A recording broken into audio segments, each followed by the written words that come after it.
Perfect. All right. Well, everyone, happy Friday once again. Best day of the week. We've come to the last of our At Your Service Enhancing Community Programs webinars. They have gone so quickly and have just been truly amazing. I appreciate all of you who have been joining them. I hope you've enjoyed the subject matter and the speakers. All of those do live on our website that we're linked into in this slide deck, so you're welcome to keep visiting them and to review them, review the slide decks. All of that's for your reference and use. Also, all of our speakers have committed to being here. If you'd like to email them with questions or just connect with them further after these webinars, they're here for that. So we just have amazing speakers on this series. Once again, just wanted to give you my contact information again. I'm Jaren Glazer. I'm the Diversity and Inclusion Manager for the USTA Missouri Valley section. I've had the best time on this series, and I hope to do more of these coming up. So even though this one's coming to a close, we'd like to do more. So you have my email address there. If you have any questions, you need me to direct you anywhere, I'm happy to do that. Also, if you'd like to provide any feedback on the series, on things you liked, things you didn't, things you would like to see subject matter wise in future webinars, we would love to welcome that feedback, because we'd love to make those and make them geared towards things that you are interested in and wanting to learn about. So feel free to do that. I want to give a big shout out to my team, my community outreach team, Emmy Tigert as well. I'd love to give her, this was our brainchild from a long time now, and we have finally brought it into existence. So we'll just keep rolling from here. I'd also like to give a big thank you to my coworker, Lindsay. She is our USTA schools manager, and she's been helping me on the back end on these webinars during them. And she's just amazing. So thank you so much, Lindsay, as well. So we'll just go ahead and get started. Also, I would like to give one big note as well. If you are an NJTL chapter on this call, don't forget that you have a deadline coming up next week for the first grant cycle. So if you are wanting to apply, check your email and get that grant app submitted. So we'll get started now. Our first speaker of the day is Melissa McCorkle from LaFortune Tennis Center.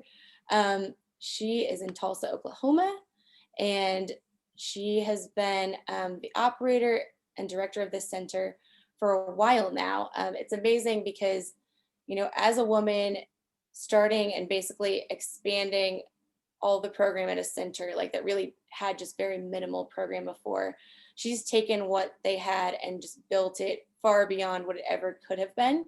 It's amazing. It's amazing to see that. It's amazing to see women who are directors of sites and facilities like this. She's a great example of this. She's been instrumental in securing funding for this facility, which is just amazing, huge. If you're ever in Tulsa, go check it out. Go check out their programming, or reach out to her if you're wanting to do something like this. We do have a lot of people across the section and country that reach out to Melissa and mimic what she's done with LaFortune, because it's a great example of a community model that is just really, really high performing. So home to nearly 200 adult leagues yearly. She is also one of the top in the nation for beginner league growth and for just showcasing beginner leagues, as well as many other programs. They just started an NJTL chapter, so that's just another huge thing that they're doing. And she just works tirelessly to gain and maintain all of the hundreds and hundreds of players that they have there. So, and on top of all of that, she's a mom and grandma and absolutely enjoys the time that she's not on court and working at the center, spending with her kids and grandkids, so her kid and grandkids. So anyway, I'm gonna let Melissa start us off. All right, thanks so much, Jaren. I'm happy to be here, and thanks for all of you for joining in. I see a couple of friends out there, so thanks a lot. Thanks to Emmy too. She I think it was her idea to get me here, so thank you, Emmy. You're also one of my sheroes, so thank you. Yeah, I just want to talk a little bit about just our plan here at LaFortune Tennis Center. We've always wanted to build community through tennis, and we know that tennis is just such a great product for us to sell. So we kind of joke about it because we call it our community, so that we just build communities in different pockets of all the things we do with our adults and our kids. And so it's been a lot of fun, and we've super excited about the next slide. I think shows our facility now, and our staff. This is our paid staff that works here at La Fortune, and the picture of the front of our building. And I do have to say that although it looks great, we were the featured facility in 2018. We didn't start this way, and we've been very patient, and it's taken a lot of time and efforts, but well worth it. But today I'm just going to kind of tell you some of the things that I've done that's been helpful to build some of these programs. So go ahead there, Jaren. One of the things that we just keep in our mind all the time as we start to build a new program is just to make sure it's fun. I'm a third grade teacher in the past, so fun is important to me, because I know that's what gets people hooked in, and we want it to be inviting and of course diverse. So that's why we have a lot of things going on, and affordable is definitely one of our, since we are a public park, we want to make it where people can come and feel comfortable about that.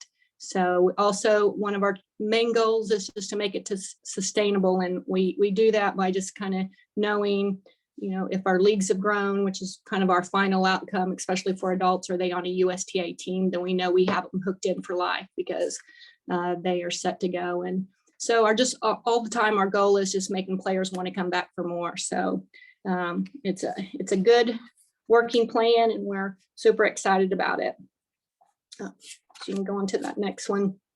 This is just kind of our La Fortune pathway. We mirror almost everything from USTA, and I've been a big follower of USTA for years, starting with Laura Perrier. I think you're on there, Laura. Hi. And I have been taking what I've learned from all the workshops, clinics, and all the things, and putting them in and making our program unique, but yet still follow the USTA things that they've given us. I will have to tell you that a lot of the things that I've tried haven't worked. So some of the things you do, you get all excited and you try it, and it's just like, okay, that's not really what's going to work for now. So I either put it on hold and try it again later, or exit out of there and say this is not for us, or just work harder to make it make it better. So it's okay to throw out some things, try some new things, and go on from there. I think we'll go to that next one there. So just one of the things that's really helped me along the way is just, like I said, just being teachable and pliable and curious. I've attended so many workshops, USTA, USPTA. These webinars are great. It's kind of the new thing to be able to do. And I just encourage everybody to do it. Just everything you can learn, just learn it and try it. And if it doesn't work, you can go again. One of my favorite stories is one of the community tennis workshops I went to in Atlanta. I believe it was 2005 or 6. I can't really remember, but that was the first time I had seen the orange and green dot balls. And they had been doing it for a little while there in that part of the country. And those kids were amazing at keeping those rallies going. And so I come home to Tulsa and I told my pros, this is what we're going to do. And they're like, I don't know. I had a hard time convincing them that they kept saying, well, we learned with the yellow balls, and these kids can learn with the yellow balls. And I said, well, we're going to do it anyway. And so here we are today. Took a lot of convincing to get those pros to go to orange and green. And now, of course, we never would go back, and we're all totally convinced. So it's those kind of things that you'll learn early by going to those educational type things. And don't be afraid, like I said, to try new things. And one important thing I know is it's okay to fail, because that's what makes us better people. So I love that part about attending those workshops. I think we're ready for the next one. Sure. So a couple of things that we're working really hard this year for just our programs in general is First Serve Tulsa, which is our new 501c3, which our NJTL will be under, as well as our League of Exceptional Players, which is for our special needs kids. And so all along, I've been here 18 years, and I've had programs for underserved kids. I've partnered with the Y, Youth at Heart. I've done a lot of program, and I think they were all pretty good, pretty successful, but I knew that needed to do a little bit better job, or I just wanted to make it a better job. So this year we really set forth last year, but of course the COVID year kind of set us back a bit. But one of my goals is just to find a really good leader and lead the leader. And so I do have a new person in charge, executive director, which is Patty Burton. I believe Patty's on the call. Hi, Patty. And she's really taken hold of this. And this is the way that I can make it better, just finding somebody that has the passion like I do and take off, because obviously I can't do everything. And my husband reminds me a lot, you can't do everything. And so if I can find those kind of people in my community that just really have the passion like all of us on this call do, and make that work, then I feel like that we're going to have a more successful program. So I think the next slide is the NJTLC off the first serve. So like I said, we're super excited to get this kicked off. One of the things that's been easy for us on, I believe is the next slide, Jaren, is the League of Exceptional Players. When we started this program, when we started the League of Exceptional Players, it was one of those things that was a no-brainer. I had a player come to me and say, hey, I'd like to do this program involved, teach tennis to kids and families with special needs. It was like, sure, you know, and they had that kind of passion. It was a success from the start. So easy peasy, volunteers. We started a volunteer list about a mile long. People would come out, volunteer. We have enough volunteers for every student. So one-on-one, one of our easier programs that we have. My good pros, the pros that work here that are paid, I'm never afraid to ask them to help me out. They are more than willing to help on occasion or help for a series. And again, I don't like to burn them out, but they like to give back to the game just like the rest of us. So don't be afraid to ask those good teaching pros, those USPTA certified pros, because they are really willing to help out.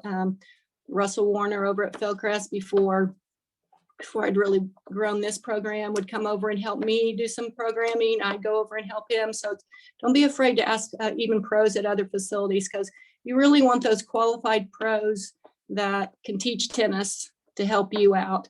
So your volunteers usually are teachable. One thing you want to remember about your volunteers is some of them are better at things than others. So get plenty on your list. I always look for educators or coaches that coach their kids' teams when they were young. So those are people that can really work with children or even adults and make it fun. And if you find those, don't be afraid if there's those volunteers that would rather not help with those kind of programs. They're better off in here we go. Better at behind the scenes, working on with the check-in, that kind of thing, then put them in those kind of skills and use those really good workers out there. We use social media a lot. I'll get into that a little bit more, but we put it out there. Can you volunteer this weekend or 2 weekends from now? And you guys know the people we work with are passionate about our sport. And when you find those kind of people, they are willing to give back, and it's really refreshing. So really don't be afraid to ask, because you're going to find the right people to help you out. As far as the little bit more difficult programs like the NJTLs and the after school programs, when you're getting kids after school, it's going to be always a little bit more challenging, because you got to feed them and make sure everything's good with their little lives. But so one of the things that we do is with our volunteers is we don't overuse them. Well, if we go through a series of 6 weeks or 8 weeks, whatever that series, we'll give them a break and we'll get a new little group of volunteers to do the next session. And then sure enough, those volunteers will return. So that's been a really key for us, not to just overwork the volunteers and make them feel like they're doing too much work. And so it's really worked well for us. I think we're on the next one. This is our the next thing we're trying this year, and we're really focusing on that age group 39 and under. So we have a really big population of players that are 40 and above and super strong, and we are definitely getting players that are 39 and under, but One of the things I've just had a desire to do is get them on USTA teams where they're all about the same age. So when USTA changed the age group a few years ago, 18 and over and 40 and over, I'm pretty sure that was the intent. But what we see often now is, well, the same team, the 40 and over team, is just going to go ahead and play on a second team, 18 and over. So, which is perfectly fine. So I would put these younger people on those teams, but I really have had the desire to get these kids, I call them kids because my son's in this age group, to be on the same team. So they have that kind of social together and meet new people and they're looking for. So some of the things we've tried right now, we're in the process of doing a 39 and under beginner class. It has been super successful. First session was a 6-week session for $90. 24 people signed up. We had a waiting list of, I think, 6. So it was easy to get those people. They thoroughly enjoyed it. They have met new friends. Some of them come by themselves. Some of them came with a group of 4 or 2 or 3 and some husbands and wives. And it's been a super great experience. So our goal now is just to get them into some recreational leagues. We're going to do a team challenge with them like we do with the kids and just progress them through to try to retain as many of them we can. A lot of fun things we do with them. We use, here's some of the other ideas we've had, which haven't been exactly sustainable, but they've been very fun events. We did millennial nights where we do a couple of times a month, or this is actually just one time a month, and we'd have this group of people. If you look at that first slide there, the majority of those people came to a millennial night by themselves or maybe with a friend, and all of those people I see in that picture are still on our teams and playing. So it's super fun to do.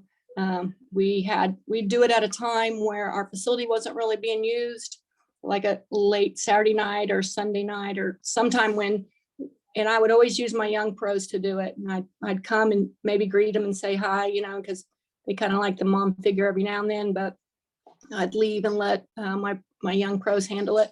The singles mixers have been super successful, just to get those people out there. They're always, you hear kids talk about all the time, how do I meet people? It's hard to meet people unless I go to a bar or something, but what's the best time to do is to come and exercise, meet people in a very casual situation. You're on the court. So been very successful. So those few programs, and now with our beginner class, we're looking forward to moving forward. Again, I get lots of volunteers. My volunteers greet them. They give them name tags, stickers, and we play the very loud music, the kind they like. And one more thing on this slide I noticed, even though it seems like a lot of people out there, the larger groups have seemed like they've been more successful, because if you have 24 people out there, you're going to connect with 1 or 2 people. Some of the times when we've done smaller groups of just like only 8 could sign up for the class, well, you just might not be able to connect with the right kind of person to be, your buddy for life. And those of you that play tennis know that that's what we do. We find our friends for life in these tennis groups. So that's kind of our goal, is that they just build that community and find some friends that they'll associate with and have fun to do, get some exercise and enjoy it like we do. We are super conscious about the price. We know that the millennials aren't going to just keep paying $90 every 6 weeks. So we'll make the next thing they do half the price and make it much cheaper. And then the ones that want to continue can. So it's important that you kind of think through those things as you move forward.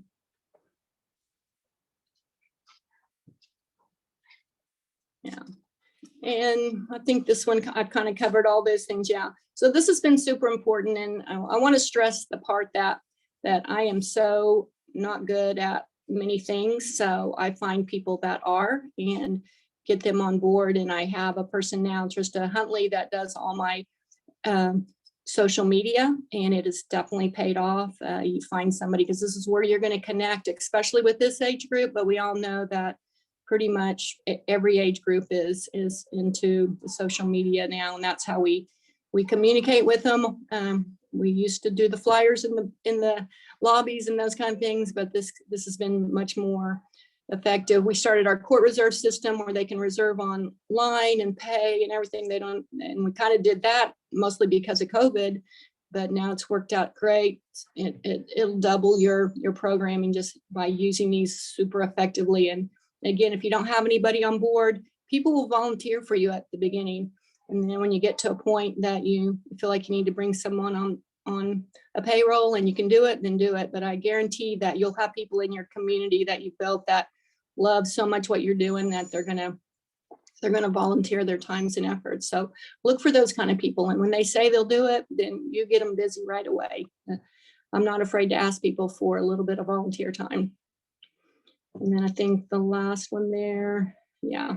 So these are just kind of some fun things we do. We do a lot of videos. Hopefully you guys are friends of Blue Fortune Tennis Center. If you're not, you need to do it. But we do a lot of fun stuff. Right now we're doing a series on rules and it's been super successful. We just talk about different rules that the USTA players experience. And we do a lot of little raffle things or a lot of questions. So these have been super good in connecting with, like I said, particularly the millennials, but all age groups as well. So use those to their fullest because that's been a great thing to grow our tennis community.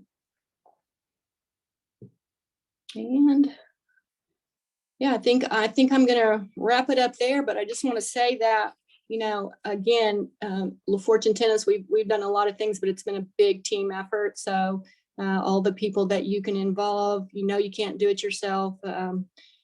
You have to get more and more people involved and use the resources, use your TSRs and your USTA professionals, USPTA professionals, those kind of people. Don't be afraid to ask because that's what's going to help you grow and become better at what you do and what's going on at your facility. This last one is just a little video of our class that we're conducting now, and they've had a great time and working through there. Go ahead, Jaren. All right, I'm gonna roll it. Baby, do a leap and make them dance when they come on. Everybody looking for a dance floor to run on. If you wanna run away with me, I know a galaxy and I can take you. I had a premonition that we fell into a rhythm where the music don't fall. Shining just the way you like. If you're feeling like you need a little bit of company, you met me at the perfect time. Oh no, I gotcha. Oh no. The Milky Way, we're renegading. Yeah. I got you, moonlight, you're my starlight. I need you all night. Come on, dance with me. I'm levitating. You, moonlight, you're my starlight. I need you all night. Come on, dance with me. This ain't no debating on it. I'm still levitating, I'm heavily medicated. Ironic, I gave him love and they end up hating on me. She told me she loved me and she been waiting, fighting hard for your love, and I'm running thin on my patience. Needing someone to hug, even took it back to the basics. You see what you got me out here doing? Might have threw me off, but can't nobody stop the movement. Let's go. Left foot, right foot, levitating, pop stars. And again, just find things they like. We're not afraid to do the same things that we do with the kids. In fact, in this class, we're using green dot balls. So the first week, I believe we used orange dot, and then they can get the rally going. But we play the same little games that we learned in our community tennis workshops and with the red ball and the orange ball. So be sure you're doing that because they'll learn a lot quicker with those kind of balls, even as adults. And then by the end of the session, they're playing with yellow balls and doing a great job. So, hey, thanks for having me, Jaren. And let me know if you have any questions. I'm happy to answer. Just email me. And I really love my job and like what I do here. So thank you for having me. It's very evident. It's very evident that you love it. And I mean, all the work you put in only furthers that. I love the fact that Melissa talked about, again, our USTA workshops. We have community workshops that are available to all of you. So do reach out to me and I can get you connected with the right person for you there. But yeah, that's a great place to start. Love your talks about volunteerism as well and just all the different program insights. So thank you so much. All right, whoops, started playing again. That was really fun. I want to watch it again. I do love the music in it. All right, so on to our next speaker. Our next speaker is Nick Taylor. Nick Taylor is the director of the Wichita Tennis Open, a men's pro circuit tournament, Wichita, Kansas. He's also the director of operations for Wichita State men's tennis program and instructor of event management at Wichita State, vice president of Wichita Adaptive Sports, again, member of the National Wheelchair Committee. Let's see, he's got so many things. It's amazing when you are going through his bio and we haven't even got to the point that he's the top players in the world. So that's just another one of his many accolades. But Nick is here today to talk about large scale and all scale event management. So that's kind of where we put those things first, but I'm really excited to have him here today. He's also, like Melissa, a very busy person, he's hardly ever in the state also. So that's fun too. But yeah, he's just an amazing, amazing person. I wanted to talk about his event management stuff that he does for all different categories. So I'm going to pass it off to Nick now. All right, thank you. Can you hear me? Am I good? Sound? Okay. So thank you so much for having me. I really appreciate it. Melissa, great presentation. Really enjoyed it. I will say that the one thing I took many things from it, but one key thing that's popped out in my head was the singles mixer night. If we could get one of those in Wichita, hint, anyone in Wichita, that'd be amazing. I don't fit the age group, but I need all the help I can get. So anyways, we don't have any of those in Wichita. Anyways, so to continue with what I wanted to talk about today, as Jaron said, I put on a variety of events and have over the years. And if we were to, go through everything, we would be here for hours, and no one wants to listen to me talk for hours. And I also wanted to, when I give this presentation, I'm going to give you several stories because I don't want to just sit here and start lecturing like I do when I'm teaching classes at Wichita State, because then I will put everyone to sleep like I do at school. So we will go ahead, Jaron. So the first two slides, and again, we're just going to hit on a couple key points for putting on events from, larger pro tournaments to some smaller events as well. But one big thing that I really, when I was talking with Jaron, that I thought was important to talk about with you all is how do you add value to an event with a community engagement event? So, we all want to put on the events that are the community engagement events to, to help out kids or to help out, whatever group we're wanting to help out. But what I want to present to you here is some of the other things that come along with doing that some people don't always think about. So you can either use this advice if you are putting on a large scale event, if you're wanting to add some community engagement, or let's say you're wanting to make a push to try to put on a community engagement event in a larger event that you're not the one running the event, but you want to add that community engagement event. I want to provide some examples of where that can be very, very helpful and where it can add value to an event. So the first way is the first two kind of go hand in hand. So media and event sponsorship. So the example I always use is with the Wichita Tennis Open. If I go to a bank and I say, hey, we want to have this tennis tournament, we are going to bring in tennis players from all over the world. The first thing they're going to do is look at me and go, well, how many local people are playing in it? And my answer for something like a pro tournament, I'm, fortunate if by the time we get to the main draw, if we have 2 people locally playing, because they just, they're probably not going to qualify. We're going to have a couple wild cards and that's it. So that bank is then going to look at me and say, well, why do we want to help? Well, if I can then tell them, well, we have a kids' day that we bring in 400 under-resourced kids. We have a wheelchair tennis night where we bring in disabled kids from the community. We have a military appreciation night where we bring families in from the Wichita community and, feed them hamburgers and hot dogs and get them to enjoy tennis.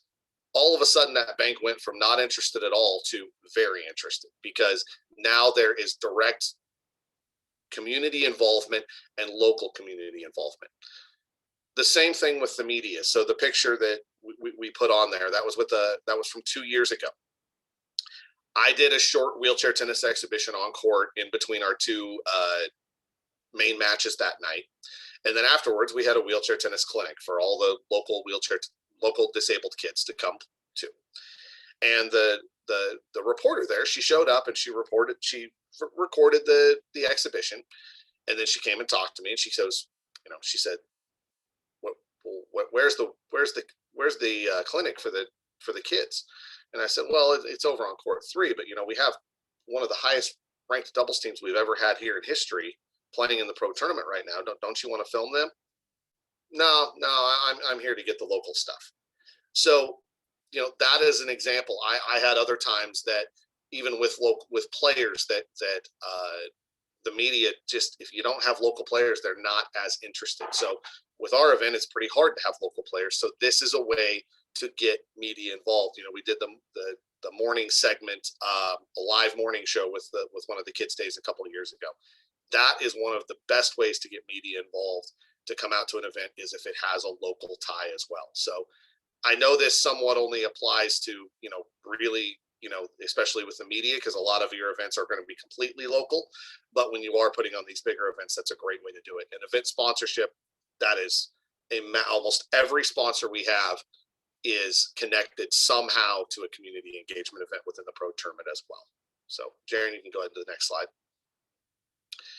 The other way that these events will add a great deal of value to your event is through the fan experience. So I'm going to go into teacher mode for just a second and talk about what we talk about in sport marketing all the time.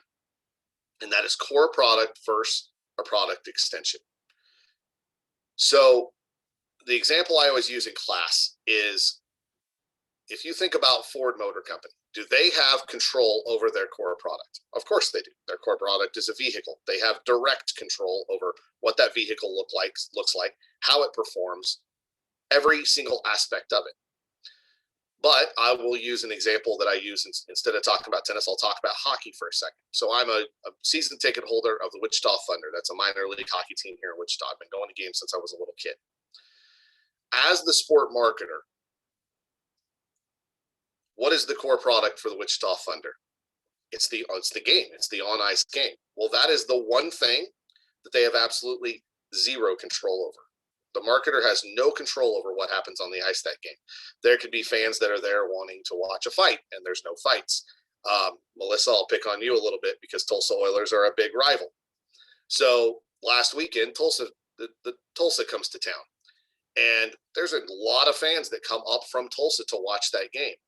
Well, sport is one of the only areas where the core product, there is going to be a guaranteed group of consumers that are very happy with the outcome of the core product, whoever wins the game, and a group of consumers that are going to be very unhappy because their team lost. So what all of these product extensions do, when you go to a game and you see the halftime show and the music and the concessions and the dancers or cheerleaders or all those different things, that is to try to make it so you still have a fun time at the game, whether the core product goes the way you wanted it to or not. So with a tennis tournament, it's the same thing. If we can add all of these extra events to a tennis tournament, whether the match that we chose for the night match that night turned out to be a dud or not, people are still going to have a fun time because of all of the other things that we provided for them. So I think that's a very, very important aspect of that. Jaren, if you can go to the next slide, please.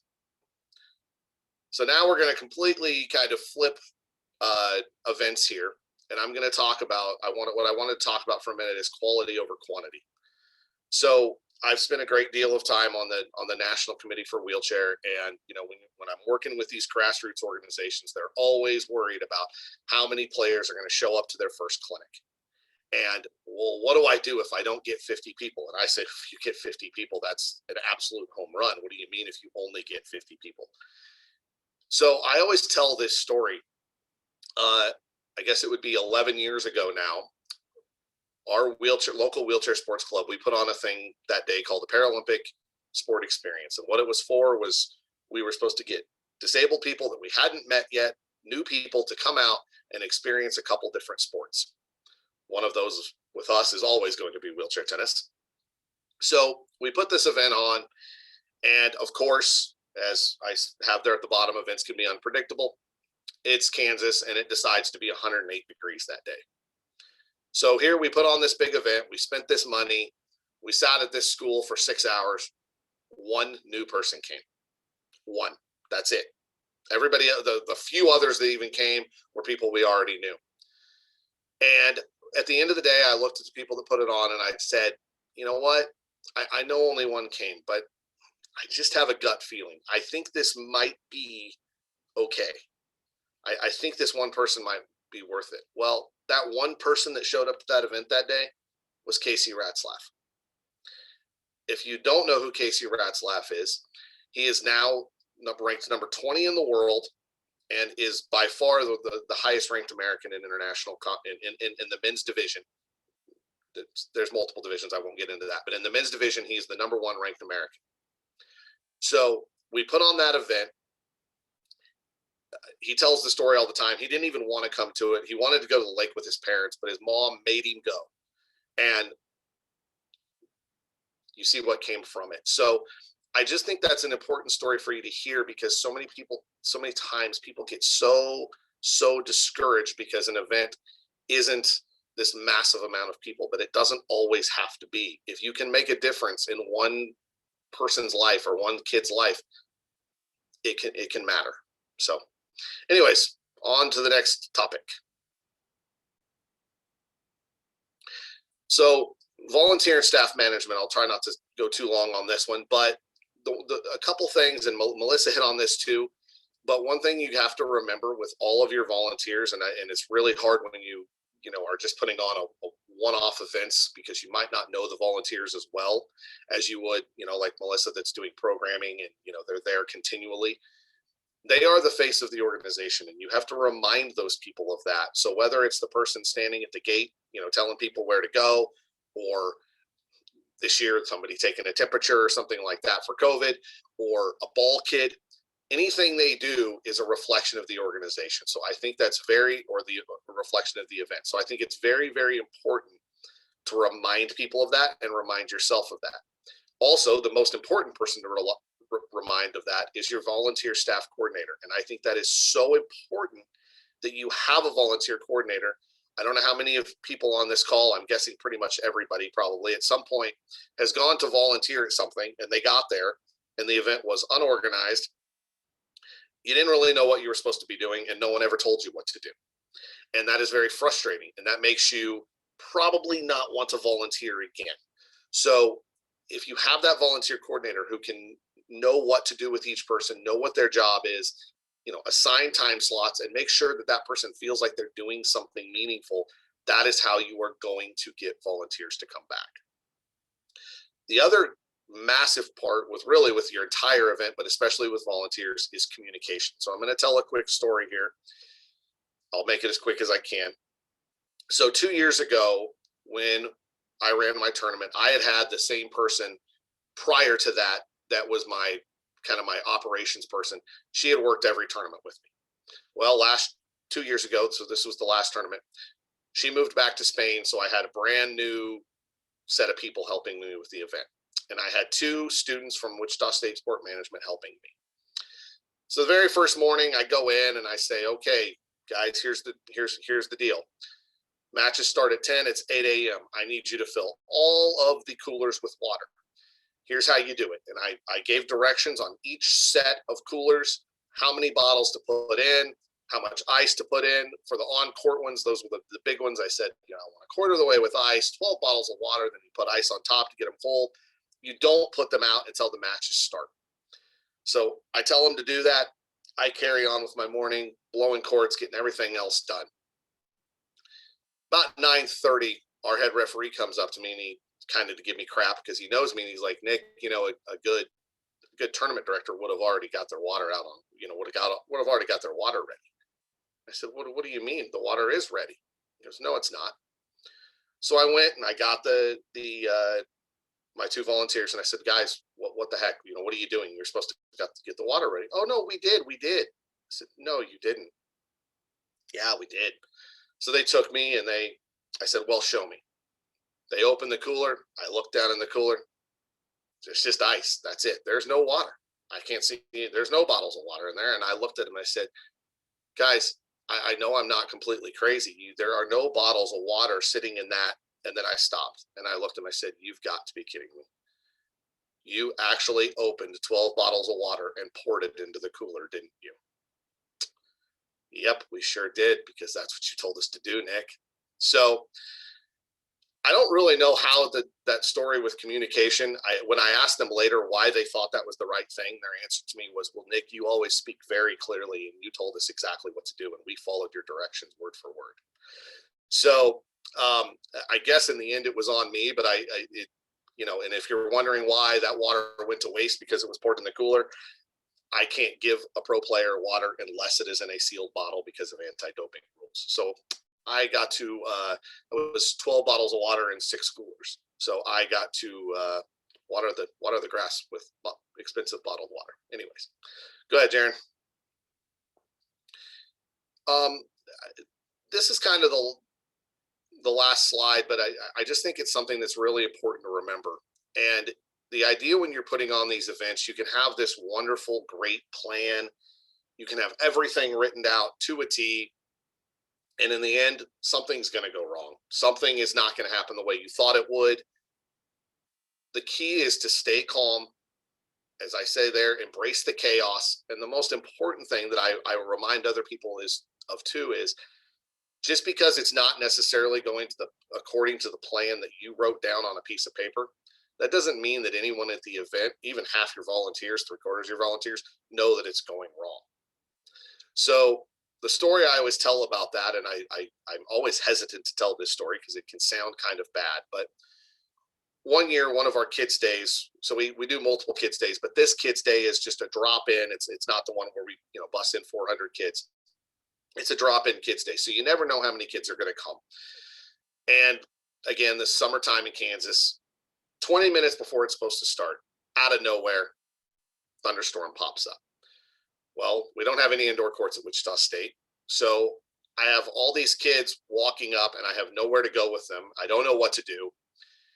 And all of a sudden, this idea just kind of clicks in my mind. And I looked at one of my volunteers and I said, run over to the new parking garage, because we had just built a brand new parking garage on campus. And it was only 500 feet from the courts. I said, run over and tell me how many cars are in the parking garage. He said, why? I said, just do it. So he runs over, he comes back and he goes, Nick, there's like 2 cars in there total, because it was late on a Friday afternoon. And I said, okay. I grabbed all the volunteers. I said, we're moving kids' day into the parking garage. Now, if you're wondering about safety, I did have somebody at every door, and I also had somebody standing near the cars that were in there. So when the people walked out to their car, they knew there were little kids going to be in there. The event was only supposed to be an hour. I personally thought I was maybe going to make it 20 minutes before the university police showed up and said, yeah, no, this is a parking garage, not a tennis court. You got to go. Luckily, they never did. Of course, going back to the media and sponsorship, the media showed up, of course, because we have a kids' day and they wanted to do interviews. So here we are doing an interview in a parking garage with kids playing tennis. So I just waited after that interview thinking that I was for sure going to just be toast on Monday, Tuesday. Somebody was going to destroy me on campus for doing this. I made it to Wednesday before somebody came up to me, and it was actually the head of the project for the parking garage. And he comes up to me and he goes, Nick, man, I just got to tell you, I saw the story on TV Friday night, and I was just bracing. I thought I was just going to get ripped. And he goes, whoever thought of that was so smart. That was such a good additional use of our parking garage. And, maybe we can even do it in the future and completely clear it out. So just thank you so much for making Wichita State look good. So again, that's a story of complete chaos. We weren't as prepared as I probably should have been to have a rain plan, but it turned out perfectly good, perfectly fine. All the kids never knew any different. The parents didn't know any different. They didn't know that was always the plan from the beginning. So I believe that's my last slide, Jaron, I think. It is. Yes, it is. So thank you so much again for having me. Hopefully that wasn't too jumbled. I just wanted to hit on, several key points that I think are important when you're putting on events and, adding community engagement. Thank you, Nick. Thank you so much. I've been through a lot of different events, like running events with Nick, and he is a master of it, and a master of planning and adjusting. And it's a true art. I will say that is definitely an art. and good times. So we're going to get on to the prize portion of this. So I know throughout the series, you all have been looking at this kids ladder. It's over $69. And I'm giving it away today. So it's going to be shipped out. We've got it ready to ship. So I just drew the name right before this webinar started. And our winner is, drum roll, Jamie Raggins of Davenport, Iowa. She's a high school coach, and Jamie's service superpower is that she offers free kids clinics to inner city kids in her area. So congratulations, Jamie. We will be sending you your kids ladder, and we're excited to get pictures and see how you use it. And I'm sure you will definitely get use of it with all of your kids programming you do. So thank you for doing what you do. We really appreciate it.